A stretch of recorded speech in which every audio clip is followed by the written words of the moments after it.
नमस्कार आणि सुस्वागतम विद्यार्थी मित्रांनो, आजच्या या व्हिडिओमध्ये आपण इयत्ता दुसरी मराठी विषयातील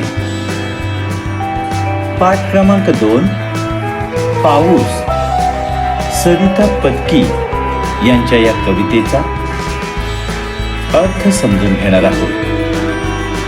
विद्यार्थी मित्रांनो, शिकू मराठी या चॅनलला प्रथमच भेट देत असाल तर चॅनलला सबस्क्राईब करा.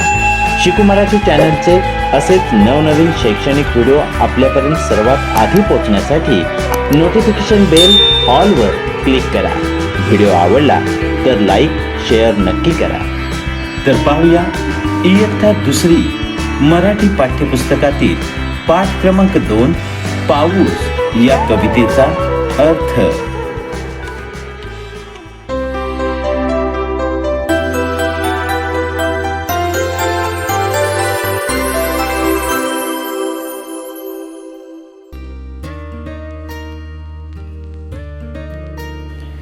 विद्यार्थी मित्रांनो, आपल्याला आपल्या मराठीच्या पाठ्यपुस्तकात पान नंबर 9 वरती पाठ क्रमांक 2 पाऊस सरिता पदकी यांची ही कविता दिलेली आहे. विद्यार्थी मित्रांनो, पाऊस ही कविता कवयित्री सरिता पदकी यांनी लिहिलेली आहे. विद्यार्थी मित्रांनो, पावसाळा हा सर्वांचा आवडता ऋतू आहे. पाऊस आला की आकाशात ढग दाटतात, वीज चमकते, वारा वाहतो, झाडे डोलतात आणि सर्वत्र हिरवळ पसरते. लहान मुले कागदी होड्या पाण्यामध्ये सोडतात, बेडूक डराव डराव करतात आणि सगळीकडे आनंदाचे वातावरण निर्माण होते. या कवितेत पावसाळ्यातील निसर्गाचे सुंदर चित्र आणि त्यातील विविध आवाज अतिशय गोड शब्दात सांगितले आहेत.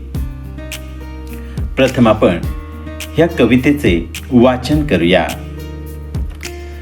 आभाळ वाजलं धडाधूम, वारा सुटला सुसुसुम, वीज चमकली चक चक चक, जिकडे तिकडे लख लख लख, पाऊस आला धो धो धो, पाणी वाहिलं सो सो सो, पाण्यात बोट सोडली सोडली, हातभर जाऊन बुडली बुडली, बोटीवर बसला बेडूक बेडूक, तो ओरडला डरावडूक डरावडूक.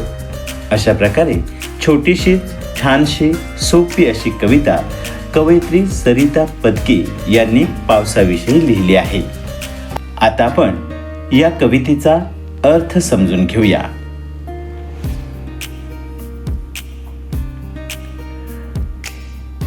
पहिली ओळ आहे, आभाळ वाजलं धडाधूम, आकाशात मोठ्या आवाजात ढगांचा गडगडाट होत आहे. आभाळातून आवाज धडाधूम असा येत आहे. वारा सुटला सुसुसुम, आभाळाचा आवाज येत आहेच, त्याचबरोबर वाराही सुटला आहे. वाराही सुसुसुम अशा आवाज करत मोठ्याने वाहतो आहे. विद्यार्थी मित्रांनो, या 2 ओळींमध्ये आभाळाचा आवाज धडाधूम आणि वाऱ्याचा आवाज सुसुसुम हा आवाज आपण लक्षात ठेवायचा आहे. पुढील ओळ पाहूया. वीज चमकली चक चक चक, आकाशात वीज वारंवार पुन्हा पुन्हा चमकायला लागलेली आहे. जिकडे तिकडे लख लख लख, आणि या आकाशात चमकणाऱ्या विजेचा तेजस्वी प्रकाश सर्वत्र पसरत आहे. या ओळींमध्ये विजेचा आवाज चक चक चक असा आलेला आहे. पुढील ओळी पाहूया. पाऊस आला धो धो धो, जोरदार पाऊस सुरू झालेला आहे. मुसळधार पाऊस पडू लागलेला आहे. पाणी वाहिलं सो सो सो, आणि जोरदार पावसामुळे पावसाचे पाणी वेगाने वाहू लागले आहे. या ओळींमध्ये पावसाचा आवाज धो धो धो असा येत आहे, तर पाण्याचा आवाज सो सो सो असा येत आहे. पुढच्या ओळी पाहूयात. पाण्यात बोट सोडली सोडली. मुलांनी पाण्यात कागदाची होडी सोडलेली आहे. हातभर जाऊन बुडली बुडली. होडी थोडे अंतर गेल्यावर पाण्यात बुडालेली आहे. पुढील ओळी, बोटीवर बसला बेडूक बेडूक. होडीवर एक बेडूक येऊन बसला. तो ओरडला डरावडूक डरावडूक. बेडूक मोठ्याने डरावडूक डरावडूक असा ओरडू लागलेला आहे.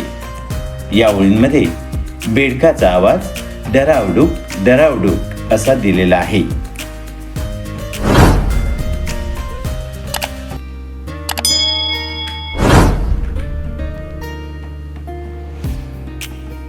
तर विद्यार्थी मित्रांनो, अशा प्रकारे आपण पाऊस सरिता पदकी यांच्या या कवितेचा सहज आणि सोपा अर्थ जाणून घेतला आहे.